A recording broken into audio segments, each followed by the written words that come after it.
Se hablaba de secuestros a raíz de un reciente proceso. Era el final de una velada íntima en la calle de Grenelle, en una casa antigua, y cada cual tenía su historia, una historia que afirmaba ser verdadera. Entonces el viejo marqués de la Tour Samuel, de 82 años, se levantó y se apoyó en la chimenea. Dijo, con voz un tanto temblorosa: yo también sé algo tan extraño que ha sido la obsesión de toda mi vida. Hace ahora 56 años que me ocurrió esta aventura, y no pasa ni un mes sin que la reviva en sueños. De aquel día me ha quedado una marca, una huella de miedo, ¿entienden? Sí, sufrí un horrible temor durante 10 minutos de una forma tal que desde entonces una especie de terror constante ha quedado para siempre en mi alma. Los ruidos inesperados me hacen sobresaltar hasta lo más profundo en mi alma. Los objetos que distingo mal en las sombras de la noche me producen un deseo loco de huir. Por las noches tengo mucho miedo.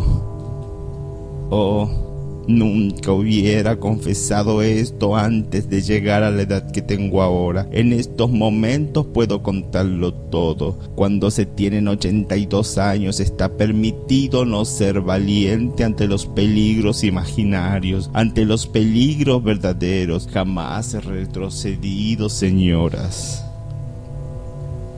Esta historia alteró de tal modo mi espíritu, me trastornó de una manera tan profunda, tan misteriosa y tan horrible, que jamás hasta ahora la he contado. La he guardado en el fondo más íntimo de mí, en ese fondo donde uno guarda los secretos penosos, los secretos vergonzosos, todas las debilidades inconfesables que tenemos en nuestra existencia.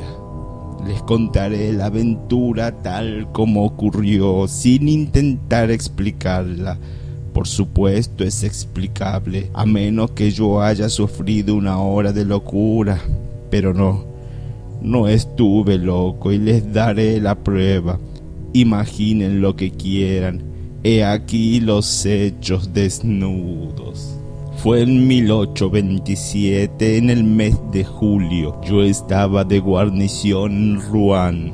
Un día, mientras paseaba por el muelle, encontré a un hombre que creí reconocer sin recordar exactamente quién era.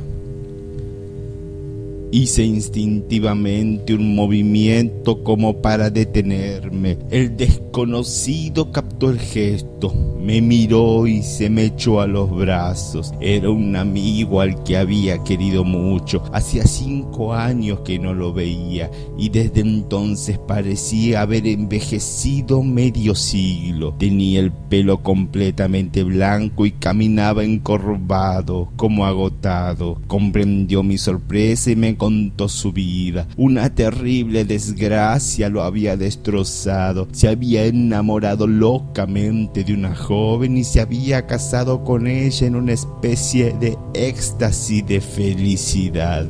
Tras un año de una felicidad sobrehumana y de una pasión inagotada, ella había muerto repentinamente de una enfermedad cardíaca, muerta por su propio amor, sin duda. Él había abandonado su casa de campo al mismo día del entierro y había acudido a vivir en su casa de Rouen. Ahora vivía allí, solitario y desesperado, carcomido por el dolor tan miserable que solo pensaba en el suicidio.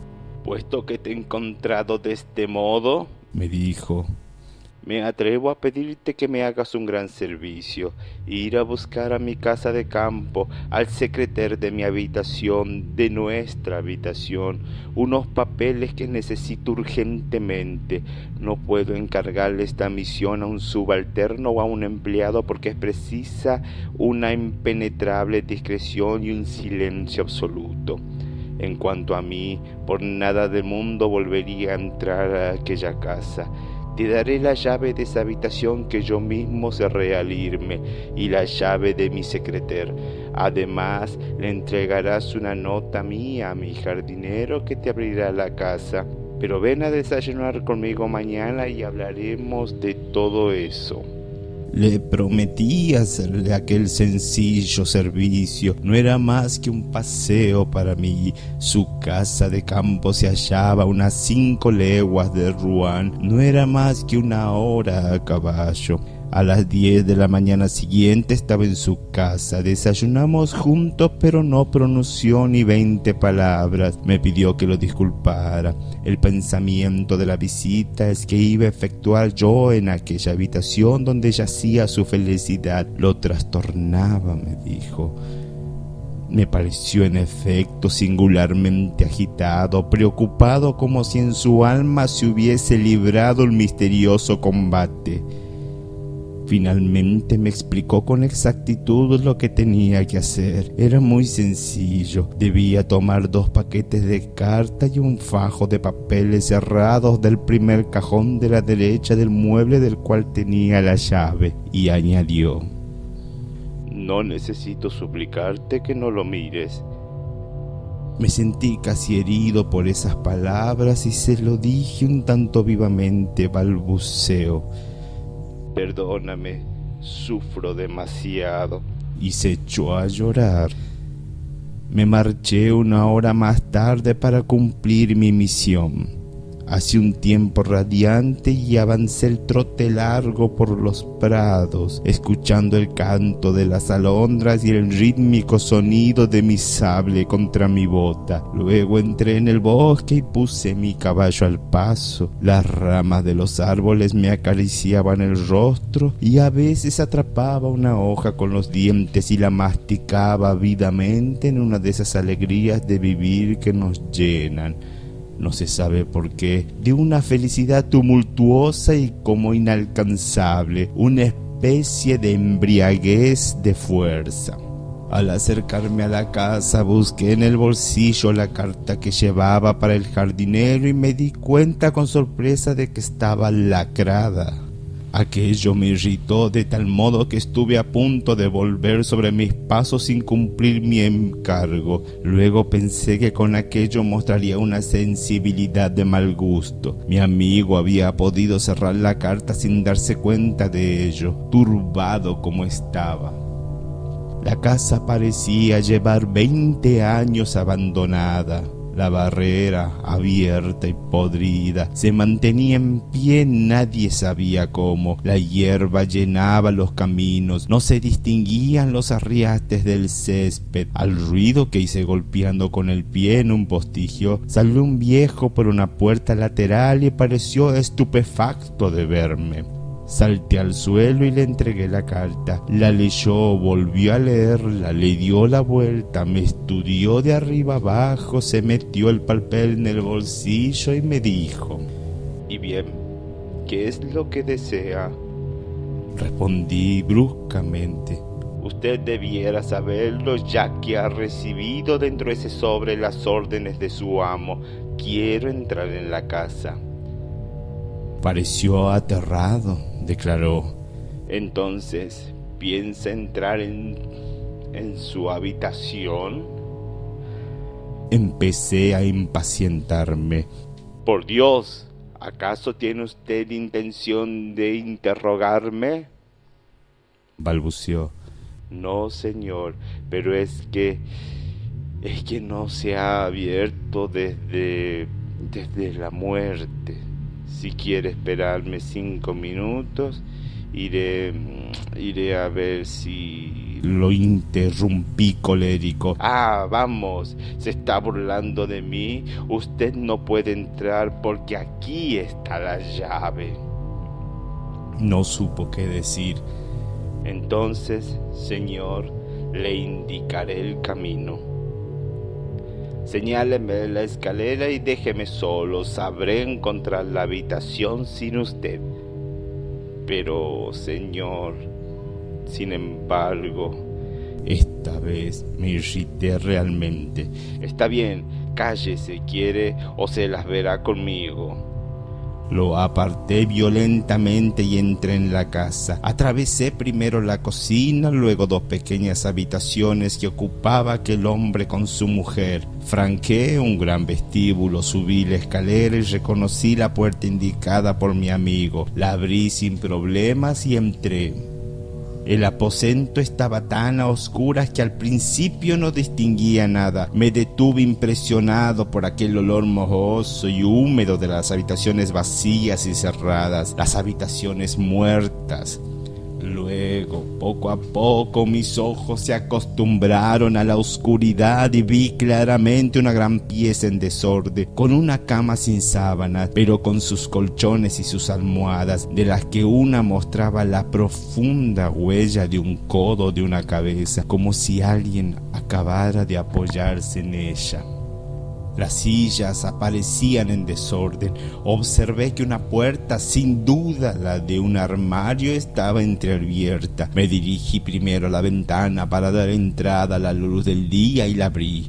Pero los hierros de las contraventanas estaban tan oxidados que no pude hacerlos ceder. Intenté incluso forzarlos con mi sable, sin conseguirlo. Irritado ante aquellos esfuerzos inútiles y puesto que mis ojos se habían acostumbrado al final perfectamente a las sombras, renuncié a la esperanza de conseguir más luz y me dirigí al secreter. Me senté en un sillón. Corrí la tapa, abrí el cajón indicado.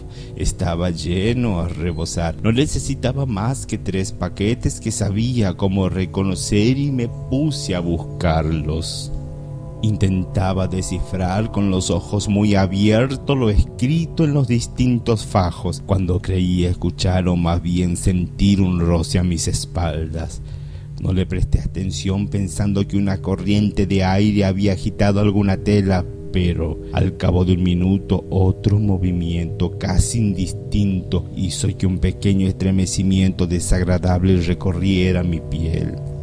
Todo aquello era tan estúpido que ni siquiera quise volverme, por pudor de mí mismo. Acababa de descubrir el segundo fajo de los que necesitaba y tenía ya entre mis manos el tercero cuando un profundo y penoso suspiro lanzado contra mi espalda me hizo dar un salto alocado a 2 metros de allí. Me volví en mi movimiento con la mano en la empuñadura de mi sable y ciertamente, si no lo hubiese sentido a mi lado, hubiera huido de allí como un cobarde. Una mujer alta, vestida de blanco, me contemplaba, de pie detrás del sillón donde yo había estado sentado unos segundos antes. Mis miembros sufrieron una sacudida tal que estuve a punto de caer de espaldas. Oh, nadie puede comprender, a menos que los haya experimentado, estos espantosos y estúpidos terrores. El alma se hunde, no se siente el corazón, todo el cuerpo se vuelve blando como una esponja. Cabría decir que todo el interior de uno se desmorona. No creo en los fantasmas, sin embargo, desfallecí bajo el horrible temor a los muertos y sufrí. Oh, si sufrí en unos instantes más que en todo el resto de mi vida bajo la irresistible angustia de los terrores sobrenaturales. Si ella no hubiera hablado, probablemente ahora estaría muerto. Pero habló con una voz dulce y dolorosa que hacía vibrar los nervios. No me atreveré a decir que recuperé el dominio de mí mismo y que la razón volvió a mí. Estaba tan extraviado que no sabía lo que hacía, pero aquella especie de fiereza íntima que hay en mí, un poco del orgullo de mi profesión también, me hacían mantener, casi pese a mí mismo, una actitud honorable. Fingí ante mí. Y ante ella, sin duda, ante ella, fuera quien fuese, mujer o espectro, me di cuenta de todo aquello más tarde, porque les aseguro que, en el instante de la aparición, no pensé en nada, tenía miedo. «Oh, Señor», me dijo, puede hacerme un gran servicio. Quise responderle, pero me fue imposible pronunciar una palabra. Un ruido vago brotó de mi garganta. ¿Quiere?, insistió. Puede salvarme, curarme. Sufro atrozmente, sufro, oh sí, sufro. Y se sentó suavemente en mi sillón. Me miraba. ¿Quiere?, afirmé con la cabeza, incapaz de hallar todavía mi voz. Entonces ella me tendió un peine de carey y murmuró: Peíneme, oh, peíneme, eso me curará. Es preciso que me peinen. Miren mi cabeza, cómo sufro, cuánto me duelen los cabellos. Sus cabellos sueltos, muy largos, muy negros, me parecieron colgaban por encima del respaldo del sillón y llegaban hasta el suelo.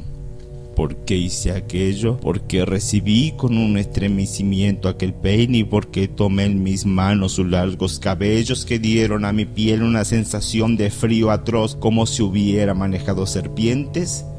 No lo sé. Esta sensación permaneció en mis dedos y me estremezco cuando pienso en ella. La peiné, manejé no sé cómo aquella cabellera de hielo, la retorcí, la anudé y la desanudé, la trencé como se trenza la crin de un caballo. Ella suspiraba, inclinaba la cabeza, parecía feliz. De pronto me dijo: Gracias. Me arrancó el peine de las manos y huyó por la puerta que había observado que estaba entreabierta. Yo solo sufrí durante algunos segundos ese trastorno de desconcierto que se produce al despertar de una pesadilla. Luego recuperé finalmente los sentidos. Corrí la ventana y rompí los póstigos con un furioso golpe. Entró un chorro de luz diurna. Corrí hacia la puerta por donde ella se había ido. La hallé cerrada, infranqueable. Entonces me invadió una fiebre de huida, un pánico, el verdadero pánico de las batallas. Tomé bruscamente los 3 paquetes de cartas del abierto secreter, atravesé corriendo el departamento, salté los peldaños de la escalera de 4 en 4, me hallé fuera no sé por dónde, y al ver a mi caballo a 10 pasos de mí, lo monté de un salto y partí al galope. No me detuve más que en Rouen, delante de mi alojamiento. Tras arrojar la brida a mi ordenanza, me refugié en mi habitación, donde me encerré para reflexionar. Entonces, durante una hora, me pregunté ansiosamente si no habría sido juguete de una alucinación. Ciertamente había sufrido una de aquellas incomprensibles sacudidas nerviosas, uno de aquellos trastornos del cerebro que dan nacimiento a los milagros y a los que debe su poder lo sobrenatural. E iba ya a creer en una visión, en un error de mis sentidos, cuando me acerqué a la ventana. Mis ojos por azar descendieron sobre mi pecho. La chaqueta de mi uniforme estaba llena de largos cabellos femeninos que se habían enredado en los botones. Los tomé uno por uno y los arrojé fuera por la ventana con un temblor de los dedos. Luego llamé a mi ordenanza. Me sentía demasiado emocionado, demasiado trastornado para ir aquel mismo día a la casa de mi amigo. Además, deseaba reflexionar a fondo sobre lo que debía decirle. Le hice llevar las cartas, de las que extendió un recibo al soldado. Al soldado le dijo que no se encontraba bien, que había sufrido una ligera insolación, no sé qué. Pareció inquieto. Fui a su casa la mañana siguiente, poco después del amanecer, dispuesto a contarle la verdad. Había salido el día anterior por la noche y no había vuelto. Volví aquel mismo día y no había regresado. Aguardé una semana, no reapareció. Entonces previene a la justicia. Se lo hizo buscar por todas partes sin descubrir lo más mínima huella de su paso o a su destino. Se efectuó una visita minuciosa a la casa de campo abandonada. No se descubrió nada sospechoso allí. Ningún indicio reveló que hubiera alguna mujer oculta en algún lugar. La investigación no llegó a ningún resultado y las pesquisas fueron abandonadas. Y tras 56 años no he conseguido averiguar nada. No sé nada más.